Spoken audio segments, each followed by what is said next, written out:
The wagon wheels groaned against the hard prairie earth, each turn sending up little clouds of dust that clung to the hem of Hannah Whitmore's faded dress.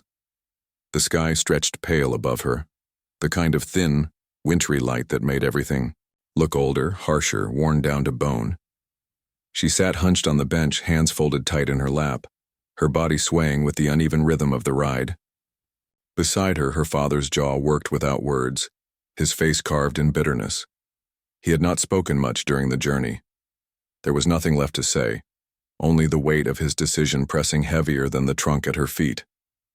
When the wagon jolted to a halt before a weathered cabin, Hannah's heart gave a sharp twist. The house stood alone, framed by an empty stretch of land, its roof patched with tin, its porch boards sagging. A single wisp of smoke rose from the chimney, carrying the sharp, bitter smell of coffee into the air. A man stood in the doorway, broad-shouldered, his face shaded by the brim of a hat, his eyes shadowed in ways that went beyond light. His name, she knew, was Silas Boone. He was older than she expected, his beard streaked with gray, his skin lined from sun and storms. Her father climbed down, muttering about debts and burdens, his voice thick with disdain. He would not look at her when he handed over the small parcel of belongings. Hannah followed slowly, her boots crunching against the dry earth, her palms damp with fear. She felt each step like a sentence being carried out. Silas did not reach, for her nor for the bundle. He simply watched. Behind his leg, a little girl peeked out, clutching a rag doll with hair made of yarn. Her wide eyes studied Hannah, curious and cautious, before she darted back into the shadow of her father's coat. Abram Whitmore gave one last muttered warning to his daughter, words about shame, about correction, about being someone else's problem now. Then he turned, mounted the wagon, and rode off without looking back. The sound of wheels faded across the prairie until there was nothing left but the restless wind and the creak of the cabin door as Silas shifted against it. Hannah stood rooted in the dust, her breath shallow. Silas finally stepped aside wordlessly, leaving the doorway open. It was not welcome, not kindness, only space offered without judgment. She gathered her parcel and climbed the porch. The boards moaned under her weight. Inside, the cabin smelled of cedar and old ash, coffee left to simmer too long on the stove. The hearth glowed faintly, though the room itself felt colder than the wind outside. The little girl, Ruth, lingered near the hearth, her doll clutched to her chest. Hannah lowered her eyes, not wishing to frighten her. She set her parcel carefully, near the wall, unsure of where she belonged in the room or in this house or in the life ahead. Silas hung his hat on a nail, his silence thick but not cruel. He nodded once, an unspoken agreement that she was here now, whether either of them had wanted it or not. Hannah's heart pounded as she stood in the dim cabin, her shame heavy as the dust on her dress. She had been sent away like cargo, delivered into the hands of a stranger. Yet in that silence, in the absence of harsh words or scorn, there was something unexpected. Not kindness, not yet. Only a kind of stillness, watchful and hard, but free of cruelty. She breathed in the cedar smoke and let her hands unclench at last. Sometimes silence itself was a kind of welcome, cold, uncertain, but a beginning all the same. The days that followed her arrival stretched long and strange, marked by silence and the rhythm of unfamiliar work. Hannah moved carefully about the cabin, as though each creaking board might betray her presence. She rose with the dawn when the frost still clung to the grass outside, and found Silas already gone from the house, his figure dim against the horizon as he worked the land. His absence was as heavy as his presence, neither harsh nor kind, only steady like a mountain that never shifted. The nights carried their own weight. After the lamps were extinguished and the cabin settled into quiet, she would hear the sound of Ruth's small rocking chair moving by the hearth, a faint creak over and over, as though the child tried to keep herself from crying. Yet Hannah heard it still, the muffled sobs pressed against a rag doll, the kind of sorrow children carried in silence when no comfort was near. Hannah would lie awake, staring at the shadows flickering against the beams, her own throat tight with the ache of recognition. She too had wept quietly in darkened rooms, though no one had ever come for her. Silas bore his grief in a different way. She noticed the scars that marked his back when he labored shirtless in the heat of afternoon. Pale ridges across weathered skin, stories he never told. His shoulders bent not just from toil, but from memory. Beyond the cabin, under a cottonwood tree by the creek, a mound of earth rested with a simple wooden cross. Hannah did not ask, but she knew. The shawls folded neatly in a trunk by the bed spoke of a woman once loved, once needed. She brushed her fingers across the wool one afternoon, while tidying, the faint scent of cedar and lavender still clinging to it, a life preserved but gone. In the evenings, when Silas returned from the fields, he would sit in his chair by the hearth, a Bible resting on his knee. It was always open to Psalms, the pages smudged from calloused fingers. His lips moved in silence, his gaze fixed on words only he and God could wrestle with. Hannah sometimes watched from across the room, the firelight soft against his worn features. She longed to ask what he sought there: comfort, forgiveness, strength, but she held her tongue. She had been taught that her words were seldom wanted. Her own memories weighed against her like stones. She remembered the sharp tone of her father's voice, the way his words had struck harder than any lash. "No man will ever want you."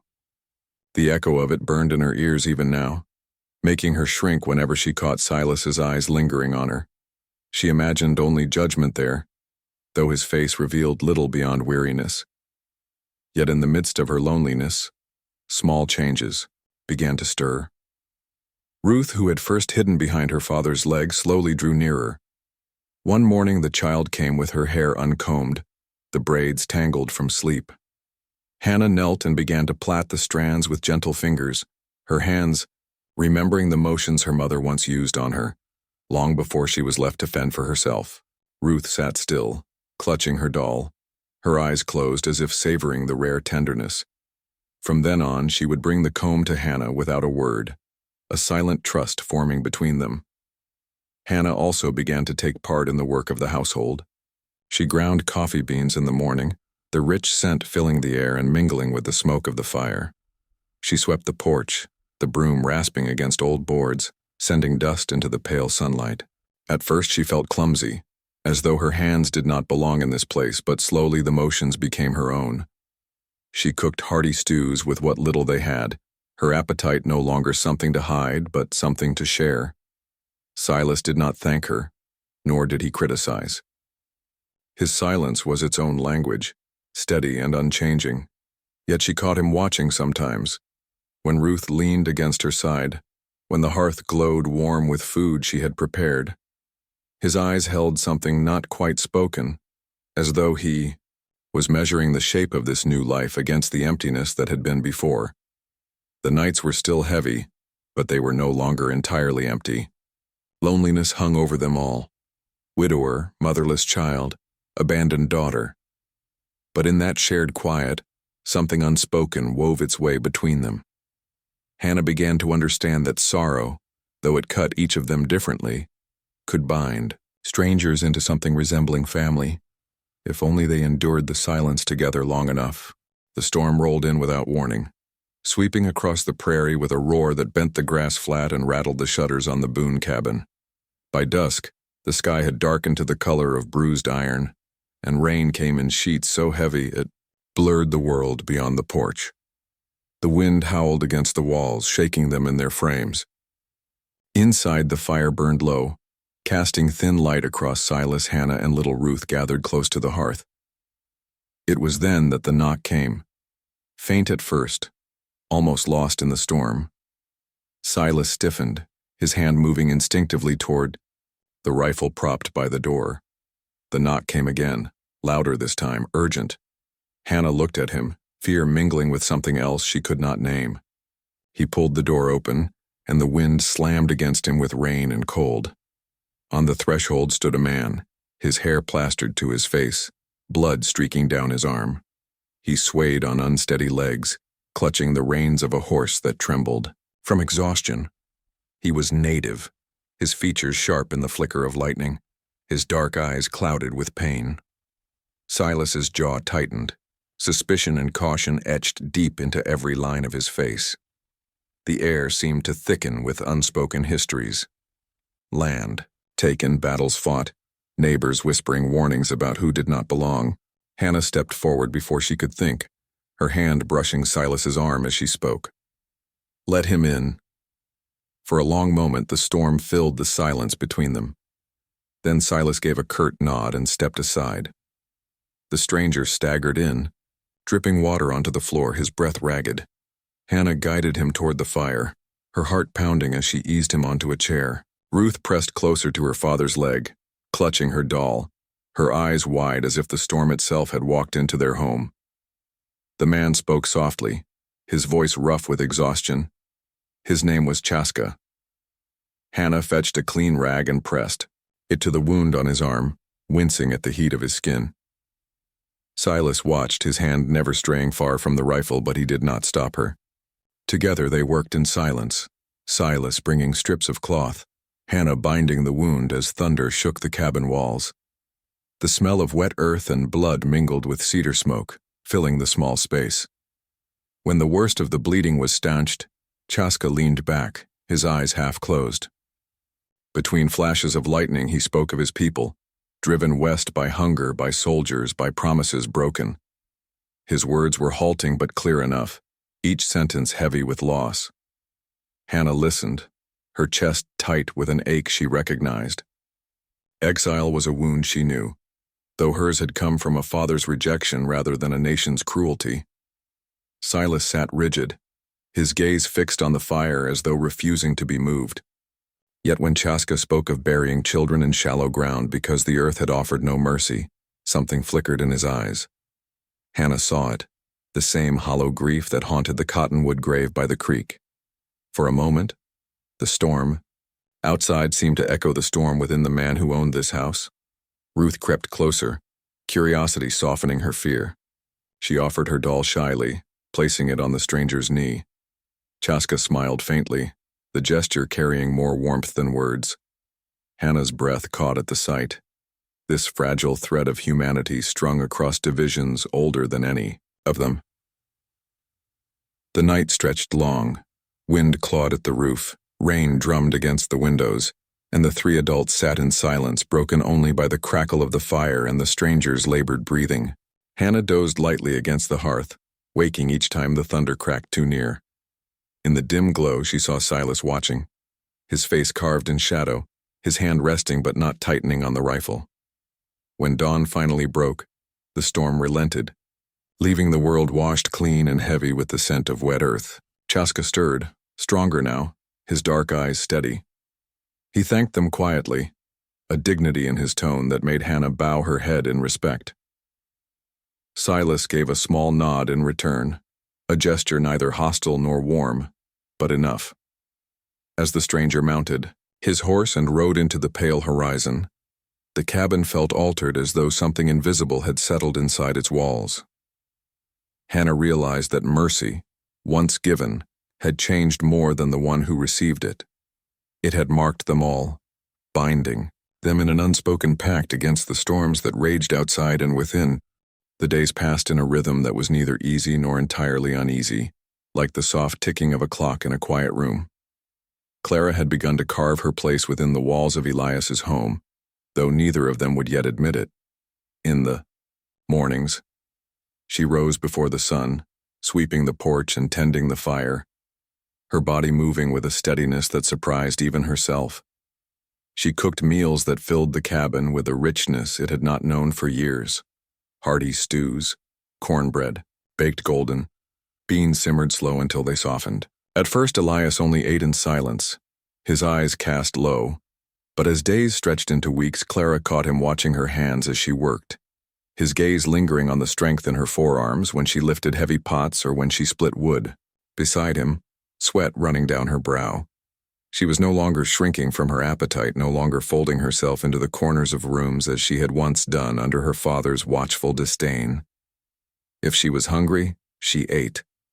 If she was tired, she rested, Elias noticed, and though he never spoke it, she could feel the shift in the air, the way silence between them no longer felt like a barrier but a presence, something alive and heavy with unspoken thought.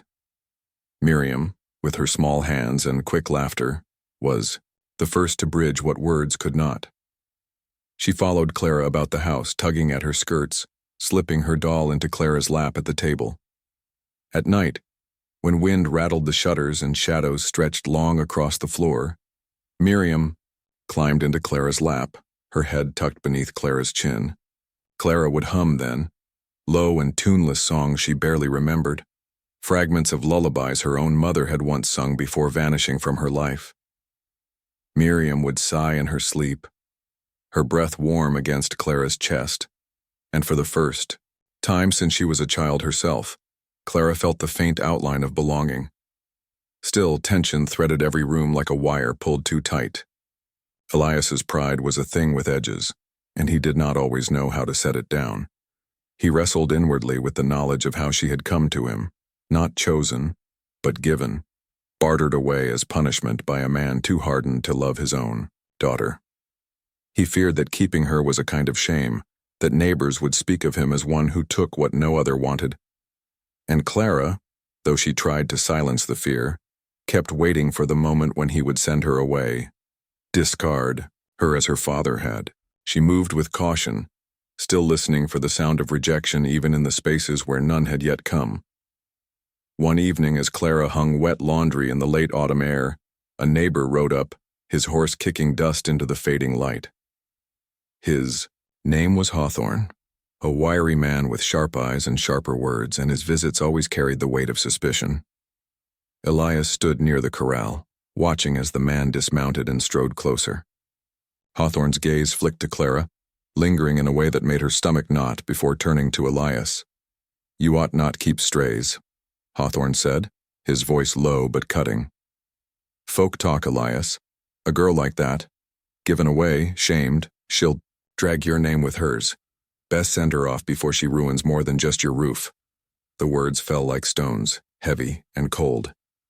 Clara's face flushed hot, though she kept her eyes on the line of damp cloth in her hands. Shame rose in her throat, that old familiar burn. But before she could retreat into herself, she heard Elias's silence. He did not move toward her, did not glance her way, but the steadiness of his jaw, the refusal to answer cruelty with agreement, wrapped around her like a shield. His silence was not emptiness but defiance. Hawthorne muttered, spat into the dirt, and left in a churn of hooves. The dust settled, and the world grew quiet again. Elias returned to his work without a word, yet Clara felt as though something immense had passed between them. No defense had been spoken aloud, no comfort offered. But Elias had not let the insult stand, not even in stillness. His silence had protected her more deeply than if he'd shouted. That night, when Miriam curled into Clara's lap by the fire, Clara's hands trembled as she smoothed the girl's hair. She kept her eyes on the flames, but inside, something steadier than fear had begun to take root. Perhaps Elias's pride was heavy and her own wounds deep, but under this roof, strangers, though they still were, dignity was being guarded in the quietest of ways. Snow fell heavy that night, blanketing the plains until the horizon itself seemed erased. Inside the cabin, the fire glowed low, painting the walls with amber light and long, flickering shadows. Miriam had fallen asleep curled on the rug, her small breaths rising and falling in a rhythm that softened the room. Clara tucked a quilt over her, smoothing the girl's hair back, before noticing Elias sitting at the table, the old rifle across his lap, his brow furrowed, his hands trembling slightly as he tried to tighten a stubborn screw with a battered tool. Clara lingered at the edge of the room, hesitant. His shoulders were broad, his face cut with years of wind and work.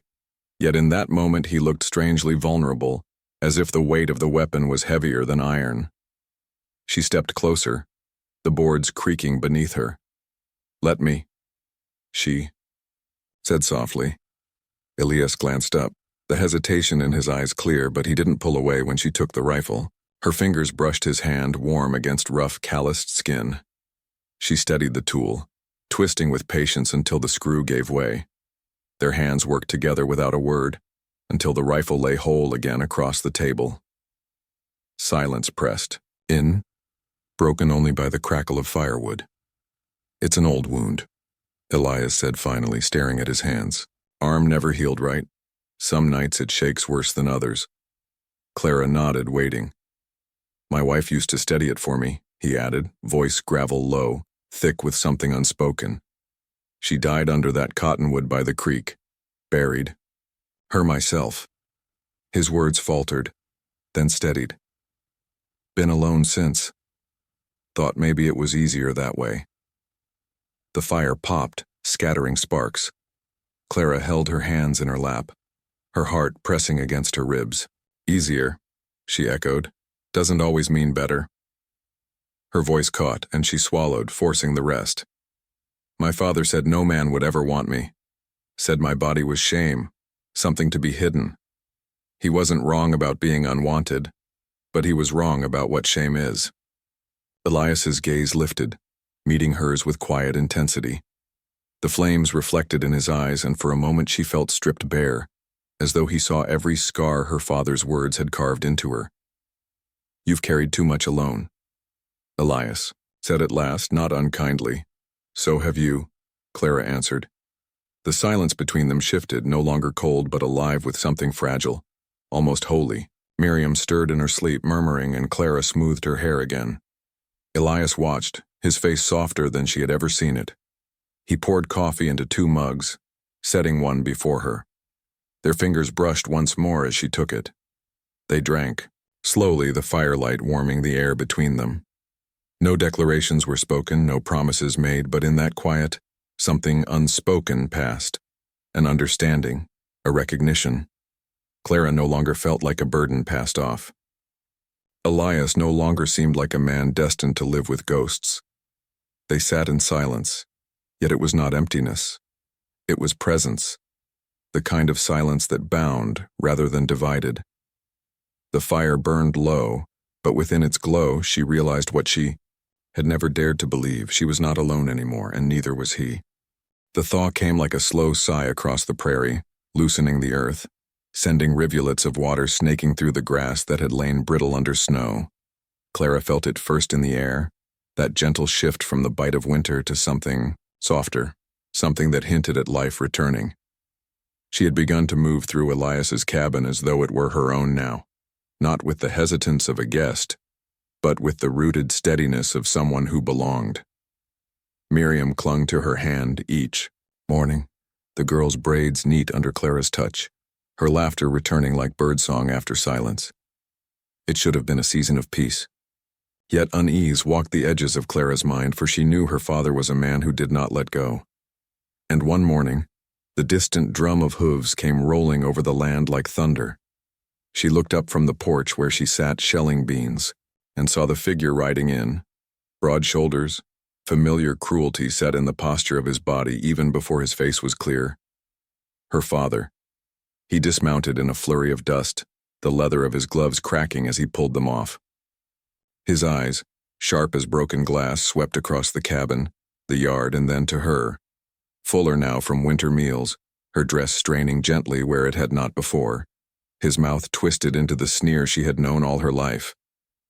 "So," he spat, "this is where you've gone to rot. I thought maybe he'd have tired of you by now, girl. But I see you've only fattened yourself more, worthless as ever." The words cut deep as they always had, but Clara did not crumple beneath them this time. Elias had stepped out from the barn, a shadow in the morning sun. He stood silent, rifle resting in the crook of his arm. He did not raise it, did not need to. His silence was heavier than any bullet. Miriam had pressed herself against Clara's skirts, small hand clutching hers, wide eyes fixed on the man who claimed to be her grandfather. Clara's throat burned, torn between fear and the trembling urge to speak. For so long her father's voice had been the law that shaped her, each insult hammered into her like iron. But Elias's quiet presence at her side, the warmth of Miriam's hand, gave her something she had never had before, ground to stand upon. "No," she said, her voice catching, yet it carried through the spring air like a bell. I won't be going back with you. Her father's head snapped toward her, disbelief flashing into rage. You dare talk back to me? After I fed you, clothed you, gave you what little life you had? You think this, he waved a hand toward Elias, toward the land, makes you something better? You're nothing but a burden I cast off. Clara's hands shook, but she did not let go of Miriam. She drew her shoulders back, hearing in her mind every night of shame, every whispered cruelty. And then seeing the firelight on Elias's tired face, the shawl of his late wife folded carefully in the trunk, the little girl curled in her lap like she was something safe. You cast me off, she said, steady now. But here, I was taken in. You called me worthless. But here I have worth, and I will not go with you. Not now, not ever. For a moment silence swallowed the yard. Her father's lips pulled thin, eyes narrowing as though he would strike her down where she stood. But Elias shifted then, not with violence, only with the weight of a man who would not move aside. His gaze was like stone, unflinching. The rifle stayed at his side, but it might as well have been raised. The old man faltered, his power draining in the face of something he could not bend. Not his daughter, not the man who stood beside her.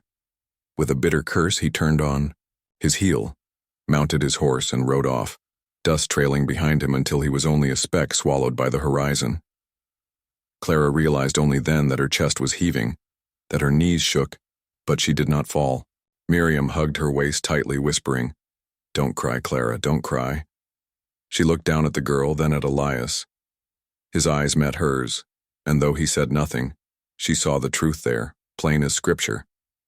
She was not a punishment. She was not a burden. She was not unwanted. As the sun dipped low that evening, Elias hitched the wagon.